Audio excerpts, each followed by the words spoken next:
કળિયુગના અપલક્ષણો બહુ છે. કળિયુગ એ લોકોને બહુ દુઃખ દેનારો છે. આ દુઃખ દેનારા કળિયુગથી બચવા માટે, તમારી સુધી પહોંચવા માટે શું કરવું? અને ત્યારે દ્વારિકાના નાથે વરદાન આપ્યું, સહી કરી દીધી કે એ ઉદ્ધવ કળિયુગમાં જેને મારું સાનિધ્ય પ્રાપ્ત કરવું છે એવા લોકોએ ભાગવતનો આશરો કરવો. સાક્ષાત ભાગવતમાં મારો જ અંશ બિરાજે છે. એટલા માટે આ પોથી નથી, પરમેશ્વર. મહારાષ્ટ્રમાં તો મરાઠી ભાષામાં આરતી છે. ગ્રંથ ના આવે ગોવિંદ, આ ગ્રંથ નથી ગોવિંદ. શામાં શાસ્ત્રની વાતને અનુસરો, શાસ્ત્રને વળગાડ્યો.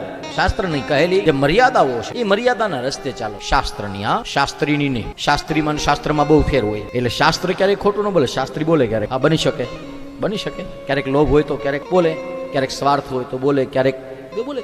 કોઈ પેલું કંઈ નથી. હું તો આપણે તો બહુ સરળતાથી સ્વીકારે. આપણે તો બહુ સ્પષ્ટતાથી રહેવાનું, કહેવાનું, સહેવાનું, ઓન ધ સ્પોટ. જે કંઈ પછી મનમાં ભાર લઈને નહીં ફરવાનું. હા, જે સમયે જે કંઈ એવું લાગતું હોય એ સમયે કહી દેવાનું. એટલા માટે શાસ્ત્રની વાત માનો, શાસ્ત્રના સિદ્ધાંતોને વળગાડો. સિદ્ધાંત વિનાનું જીવન ક્યારેય કોઈને સુખ ના આપે.